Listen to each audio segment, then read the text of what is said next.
Why is this so painful for people? Why is picking all these different insurance plans, why is using them, why is this so painful for people? The tech scene in New York, or Silicon Alley, as we call it, has never been more boisterous. If you don't understand someone across their health life, across their wealth life, how can you personalize? How can you consumerize? How can you engage? Sina Chehrazi is an entrepreneur and business executive with experience across various stages of the entrepreneurial process. Sina serves as the founder and CEO of Nayya, a platform that uses AI and data science to personalize the way people choose and use their benefits. What I share with our team anytime someone new joins is you can't even begin to solve for how we're going to improve healthcare if you don't watch how the money flows. After graduating from Georgetown's McDonough School of Business and Georgetown Law, Sina began his career as an attorney and member of the New York State Bar. Since then, Sina has been actively involved in building and scaling healthcare data technology businesses in New York. You're able to move a lot more customers into that innovator bucket if you give them the confidence, the peace of knowing, what they're investing in, and you're genuine with them. If you enjoy the show, please hit the subscribe button. Now, let's listen in as Gary Bisbee speaks with Sina about genuine leadership. Well, good morning, Sina, and welcome. Good morning. How are you, Gary? It's wonderful to be here. I think we both agree that leadership is fundamental to a successful venture. Let's kind of drop back in your life. What did the young Sina think about leadership? Sure. So candidly, growing up and being able to watch different leaders in my life, whether they were sports leaders or business leaders or anything else, I had such a different impression than I do today. They were sort of infallible and perfect and knew everything. They were different, if you will, and being able to lead Nayya on this journey and grow up with the company, you start to realize that leaders are just like the rest of us with their own flaws and oversights and challenges and abilities. And I can say that growing up, I was always enchanted by leadership. And now being an adult, it's one of the greatest gifts one can be given, but it comes with a lot of responsibility as well. Looking at it today versus when you were a younger person, what are the main skills to a successful leader, do you think? In my view and in my experience, the most important quality of a leader is to be genuine. To be genuine in your approach, genuine in working with others, genuine in sharing your thoughts and your answers. There are so many different ways to be a leader and to succeed. But for me, really, the common denominator is how genuine are you being with yourself, with your customers, with your team, and everyone around you. Mm-hmm. Well said. Well, Nayya is in the healthcare business, generally speaking. We'll get into that in more depth in a moment. But I know your father was a surgeon. Did that kind of set the seeds here for your interest in healthcare? Yeah, well, absolutely. Even if I didn't realize it at the time, I grew up. My father was and actually still is a very passionate neurosurgeon who just can't quite let brain surgery go. And I thought it was normal as a kid, coming down in my pajamas or whatever it might be, and there'd be note cards on the kitchen counter that would say, Dr. Chehrazi, thank you for saving my life, or thank you for caring. And Yeah. as I got a little older, I started to realize that was not just like normal life. And Yeah. I was shocked. I remember sitting in this sort of swivel chairs at the nurse's station, waiting for him while he'd do rounds, and or sitting shotgun when we were driving back home from the hospital or around town, and he was on calls. It really affected me. Just how painful healthcare is, and it's painful when you're sick, or when something unexpected has happened to you. It's also really painful when you're healthy, and it's painful for patients. it's also really painful for providers. And all of these experiences around healthcare as like an innocent bystander, if you would, really just um, they impacted me. So, in terms of education, got your MBA, you pursued a law degree. Why did you pursue the law degree? Well, the real story is because I couldn't become a doctor and I had to do second best in Persian culture. But the longer version is, I mean, I was always so intrigued about how many different ways there are to think about a problem, how many different arguments can be made around what is the truth and what is accurate. And I went into law school, not entirely sure whether it was something that I wanted to, law was something I wanted to practice.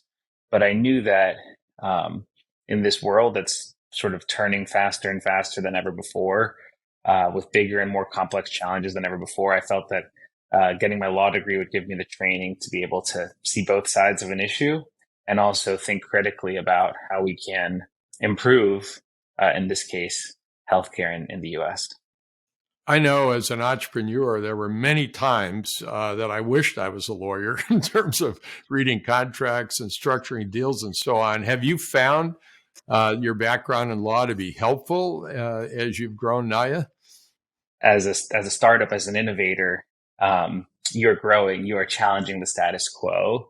And as a lawyer, your role is to mitigate risk through documentation and the like. And so as time goes on, it's funny, as the company gets bigger and bigger, um, there is just a lot of administrative work and reading that has to happen. And it's not just filings like it might be as a lawyer, but how do you actually read something at pace and get to the core of it? And they make sure you learn how to do that when they kill you with torts and contracts and property law textbooks. And so I'm so grateful that I was able to have that opportunity. We've referred to Nayya several times. Let's dig in. Can you describe Nayya for us, please? Nayya is a software and data company that works for employees, for everyday people, and it helps them with choosing the right benefits for themselves, their families. It helps them with using the right benefit at the right time the rest of the year. And it does that as the world turns proactively 365 days a year. We were started in 2019, and over the last 4 years, we've been able to grow to serve about 100 leading employers, and we are approaching this year 1 million lives that we will serve when it comes to helping people choose and use their different health and health related benefits. So you're located in Manhattan. We frequently think about entrepreneurs being in Silicon Valley. How has Manhattan worked out? Is that a good place to start a company? It's the world is just changing so fast.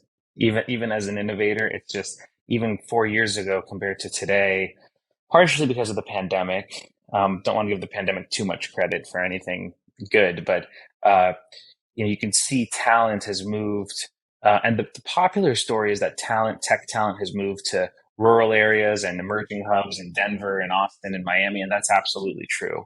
But the tech scene in New York, or Silicon Alley, as we call it, has never been more boisterous. I mean, there's just an incredible amount of young, talented people who want to change the world through code, through product management, through go to market, and even really in the last 24 months, we've seen such a resurgence and to new levels we haven't seen before of really excited, talented tech talent in New York, and we're very proud to be made in New York.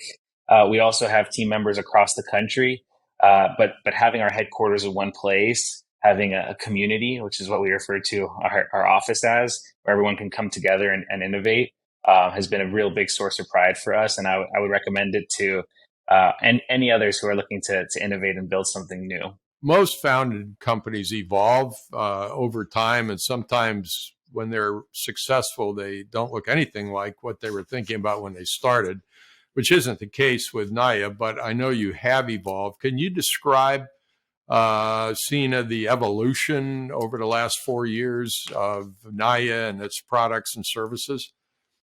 Absolutely. And if I could do it in one sentence, it would be meet the market where it is today, not where you think it should be.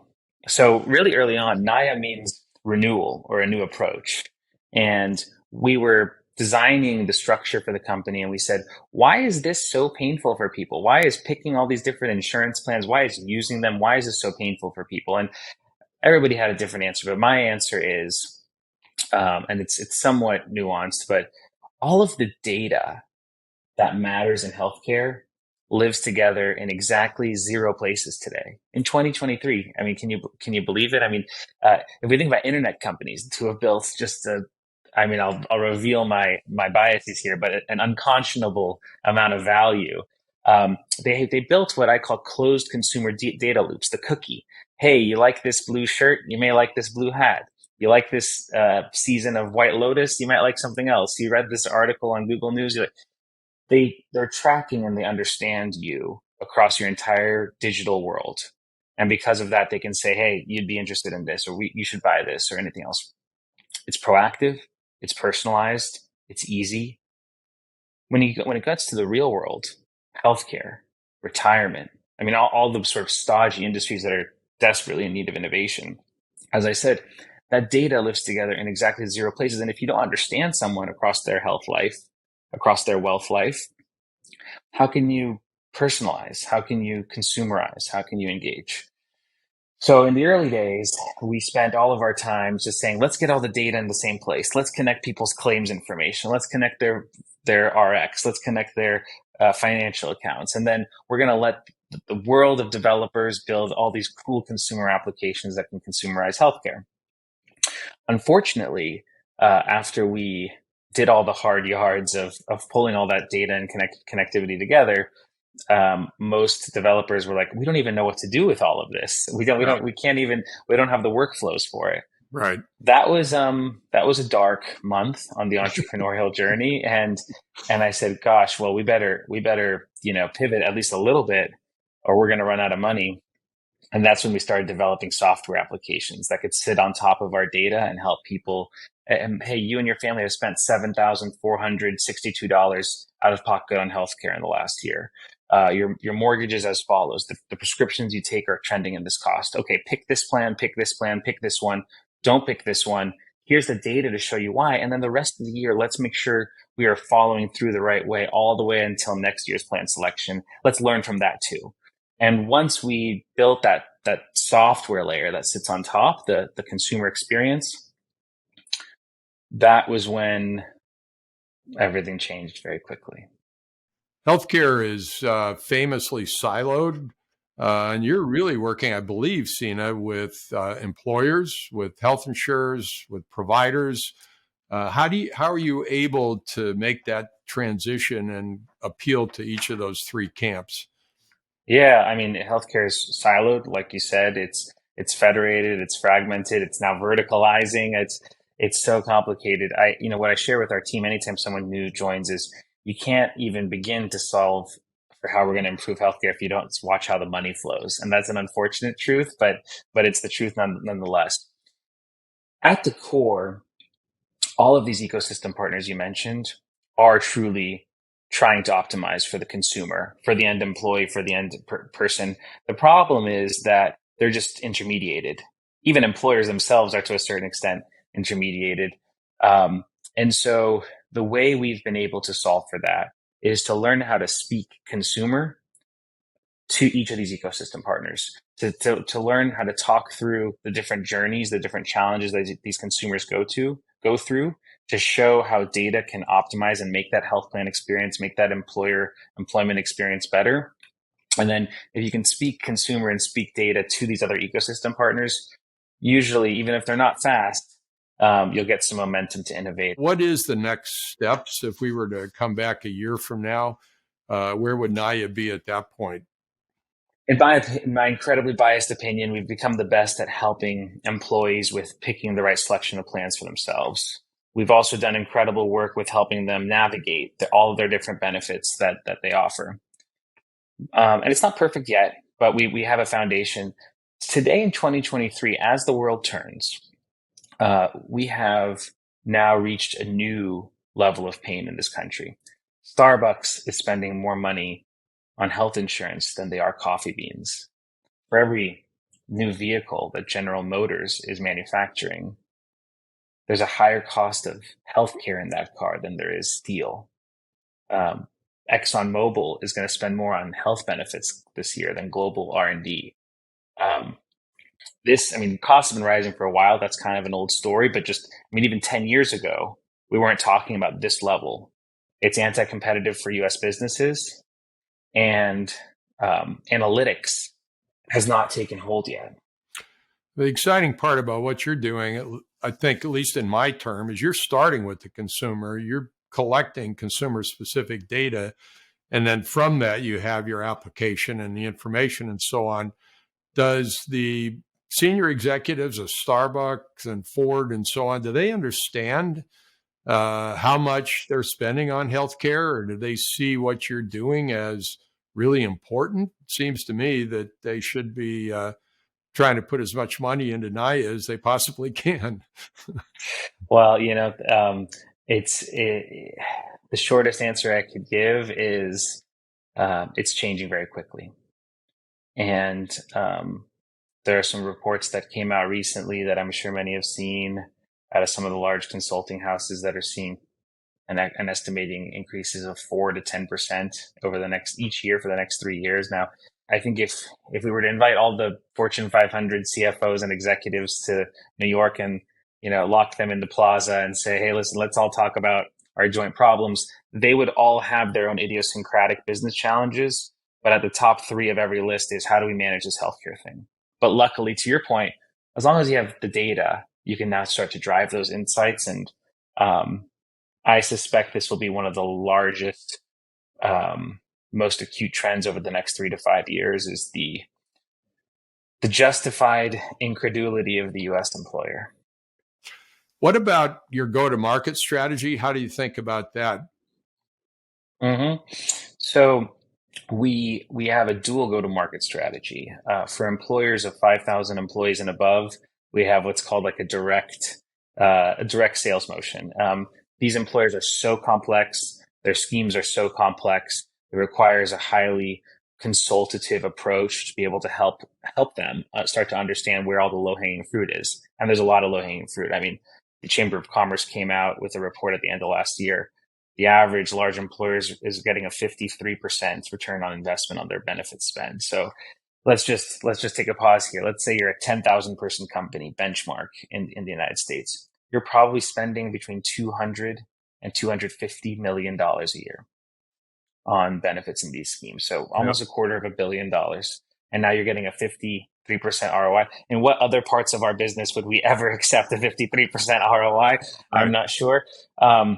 And so, there's just a lot of low hanging fruit. And then for small, we do believe that, firmly that small businesses, small and medium size, have many of the same pain points.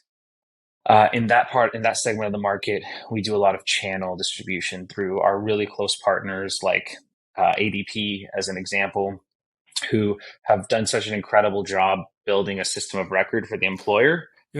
When you start a company, you're always worried about your first customer. How did you get your first customer? Oh man, that's a trip down memory lane. They talk about sort of the innovator's dilemma and all that sort of thing. The way we got our first customer, and really it was customers, because from the minute we started that software pivot, it was, as I said, kind of off to the races, put on your hard hat and hold on for your dear life. Being really honest with people as a startup. One of our first customers was a 4,000 person employer, construction company in Kansas City. And it's being really honest on like, this is where we are. This is what we know. This is what we've done. This is what we don't know. And I can't commit to you that we're going to be perfect, but I can commit to you that you're going to occupy probably 70% of my mind share when I'm awake and another 70% when I'm sleeping. And so you're able to move a lot more customers into that innovator bucket if you give them the confidence, the peace of knowing, what they're investing in, and you're genuine with them. And that's a lesson that you can learn, on day 0. and it's one that will serve you today a million. Mhm. Well, we've talked about Nayya's products and services and how that's evolved. We've talked about your go-to-market strategy. What about Nayya in terms of its financing? How have the financing rounds laid out over the last 4 years? Luckily there are a lot of people in Silicon Valley who are now aware of this challenge and seeking to fund the future of healthcare in a way that 5, 10, 15, 20, and 25 years ago was not happening. On our end, we ended up raising a pre-seed, a seed, a Series A, a Series B, and a Series C, all in about 24 months, which sounds like a lot, but we were just focused on the growth. And what I've learned with the Silicon Valley is that if you focus on the growth, the capital will follow. And what I'm most proud of in terms of the capital base we put around the company is it's bilingual. These are people who can speak healthcare and get their hands really, really dirty, and then can also talk about lessons and patterns and experiences building software in other stodgy industries. And you put those two things together, and it can be a very deadly combination. Hmm. What about the board of directors? How do you think, Sina, about recruiting board members? What types of people do you want on the board? So, as you're building a venture, you're absolutely going to have your venture capitalists who are going to take board seats. Um, in my personal view, after the company gets to a certain point, you're really going to want to bring on ex-operators, people who have lived in the trenches, gotten the bloody noses, made the mistakes, prevailed, because they're going to understand not just your industry, not just what different businesses go through, but the idiosyncratic parts of company building in totally different ways. I'm super fortunate. Our independent director is Frank Williams, who formerly led the advisory board of Benevolent Health and a lot of different companies. Yeah. And I can actually think of very few people in my professional life who have had an impact on me in that way, in terms of growing, in terms of learning, in terms of listening, in terms of understanding. Um, an incredible, an incredible independent board member can, in my opinion, change the entire CEO trajectory. The company really formed in 2019. Is that correct? Yep. And then what point did you give up everything else you were doing and saying, I'm going to be full time with Nayya? It was, well, it's interesting. It was pretty much instantaneously. I think it's become very fashionable. People call it, side hustles or that sort of thing. And I really try to discourage that. I know that's kind of controversial or anything else in 2023, but it's so hard to build a business. It takes everything you've got, everything you've got. And for the majority, you got to just throw yourself into the abyss and know that, halfway down you'll grow wings. So, first time CEO, I would imagine, looking back at the last 4 years, what have you learned about being a CEO? Finding and investing in the right people and getting out of their way. I know people say it all the time. I mean, it's company building stuff, and you can hear that 50 times or until you go blue in the face. But when you experience it, it's a different. I mean, there's so many talented people out there that need and deserve to be invested in and empowered. You want to surround yourself with everyone, with people who are better than you. Best case scenario is you're in a room where you're pretty much the best at nothing. Um, and that's a goal.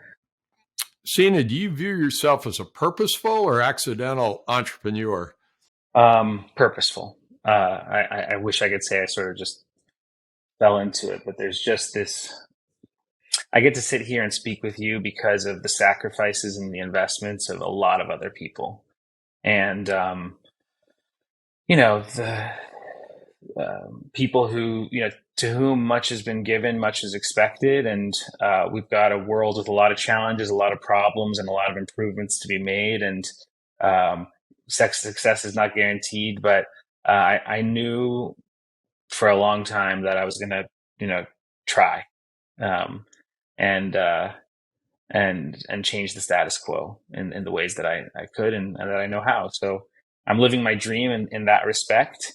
It's a dream that sometimes can be glamorized and externally can be looked at a certain way. But net, I feel incredibly grateful that I get to do this. This has been a great interview, Sina. Thank you for your time. One last question, if I could. What advice would you give to a young person who came to you and said, Sina, I'm thinking about starting my own company? What advice would you give that person? Obsess over the problem. The how might change. The who will change. The why will sort of titrate. But, if the problem is big enough and you feel like you understand it well enough, at least better than most others, everything else should work itself out. And don't be afraid of failure. Courage comes in many forms. There are many, many, many more people who have done way, way, way more courageous things than I have. And go for it. It's the first step that's the hardest. And most often, with some exceptions based on life and situations and where you are, most often the worst case scenario is you end up right back where you were right at the start. And so, the world needs you. That's what I'd say. Good advice, Sina. Thank you. We appreciate your time today. Thank you so much for having me, and congratulations on everything. Thank you, Gary.